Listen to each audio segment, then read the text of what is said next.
Hello, this is Himanshu and now you are watching target with Himanshu. 69,000 शिक्षक भर्ती मामले में कल आंसर की मामला सुप्रीम कोर्ट में फिर से सुना जाएगा। आप सभी जानते हैं कि इसके पहले डबल बेंच ने सिंगल बेंच के फैसले पर रोक लगा दिया था, जिसे सुप्रीम कोर्ट में चुनौती दी गई थी।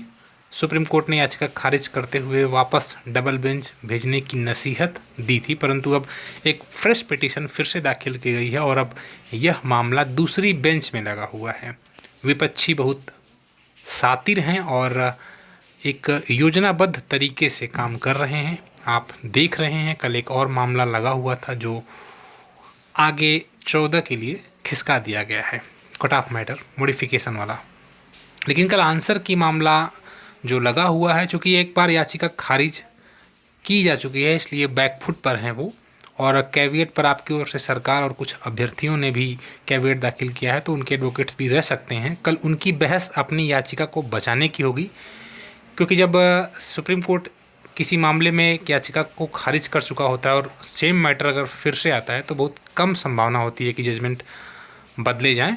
और विपक्ष का यही प्रयास होगा कि सुप्रीम कोर्ट नए सिरे से सुनवाई करे या फिर कोई अलग आदेश दे, परंतु आपकी ओर से और सरकार का पूरा प्रयास यही होगा कि इस याचिका को भी खारिज करा दिया जाए, क्योंकि यह ज़्यादा आसान है। कारण आप जानते हैं कि एक बार यही मामला खारिज हो चुका है, इसलिए आपकी ओर से जो प्रयास होगा वो याचिका को खारिज करवाने का होगा और इनकी ओर से अपनी याचिका को बचाने का। साथ ही साथ डबल बेंच के फैसले पर वो स्टे लेने का प्रयास करेंगे। हालांकि आंसर की जैसे मामले पर हमने कई बार देखा है कि वापस डबल बेंच ही भेजा जाता है। इसके पहले भी आप लोगों ने देखा है टेट वाला मैटर, क्योंकि अगर हर मामले की सुनवाई सुप्रीम कोर्ट ही करने लग जाएगा तो फिर भारत में एक ही सुप्रीम कोर्ट है और आप जानते हैं कि इस तरह महीनों तक केस चलते रहेंगे, सालों तक केस चलते रहेंगे, और यही बात जज साहब ने भी कही थी। दूसरी प्रमुख बात, कल सीबीआई जांच को लेकर जो याचिका है हाई कोर्ट में सिंगल बेंच में चल रही है, उस पर भी सुनवाई होनी है। जनहित याचिका आप दाखिल कर सकते हैं, परंतु राजनीति से प्रेरित होकर आप अगर किसी राजनीतिक पार्टी से बिलोंग करते हो और आप अभ्यर्थियों, उन चयनित अभ्यर्थियों के का अहित करते हुए पेपर रद्द की मांग करते हो, तो निश्चित रूप से कोर्ट आप पर जुर्माना लगा सकती है। और जो चयनित अभ्यर्थी हैं उनके पास भी इतनी पावर है कि वो आप पर एक अलग से मुकदमा ठोक सकते हैं और आप पर जुर्माने की मांग कर सकते हैं।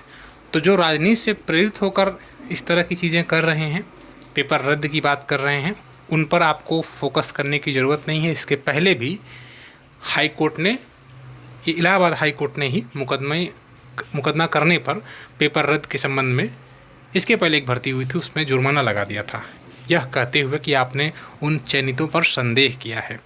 तो आप निश्चिंत रहें इस बात को लेकर, पेपर रद्द जैसी बातों को लेकर आप निश्चिंत रहें, क्योंकि ये वही अभ्यर्थी जो फेल हो गए हैं, जो चयन सूची में जगह नहीं बना सके हैं, जो बहुत कम गुणांक जिनका रह गया है, जो बहुत पीछे रह गए हैं, वो चाहते हैं कि अब ऐसी कोई समस्या आए ताकि उन्हें दोबारा मौका मिले। 4 लाख अभ्यर्थियों ने अगर परीक्षा दिया है तो नियुक्ति सिर्फ 69,000 को ही मिलनी है। 1,46,000 60-65 पर पास है। कुछ तो ऐसे हैं जो 40-45 को सपोर्ट करते हैं। ये परीक्षा फ़िल्टर करने के लिए की गई थी। अब अगर 4 लाख लोगों में से 3.5 लाख को पास ही करना है तो फिर परीक्षा का मतलब ही ख़त्म हो जाएगा, जो डबल बेंच ने भी कहा है।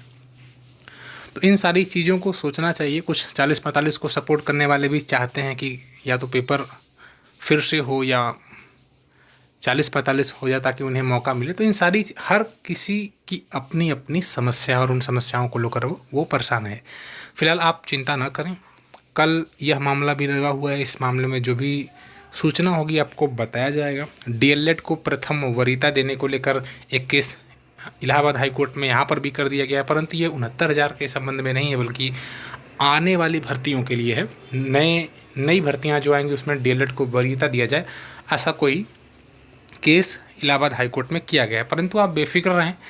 प्रथम दृष्टया हमने आपको ये भी सूचित किया था कि इस तरह का कोई कानून अनुच्छेद 14-16 का हनन करता है, और किसी, जब समान शैक्षिक योग्यता है तो किसी एक के साथ भेदभाव करना यह अवसर की समता का अधिकार जो है उसका हनन है। और आप सभी जानते हैं इस संबंध में बिहार राज्य ने जो आदेश दिया था उस पर स्टे लग चुका है और अब तो यह केस और कमज़ोर हो गया है, परंतु कुछ लोगों को सिर्फ केस की ही पड़ी रहती है। वो एक याचिका दाखिल की हैं जिसमें डीएलएड को प्रथम वरीयता दिया जाए। इस मामले भी सुनवाई है, लेकिन आप निश्चिंत रहें, इसका आपकी भर्ती से कोई संबंध नहीं है, क्योंकि आप भ्रमित हो जाते हैं, इसलिए आपको पहले से ही सूचित कर दे रहे हैं। तो मिलते हैं फिर कल। आंसर की मामले में जो भी सूचना होगी आपको डिलीवर किया जाएगा। Thank you.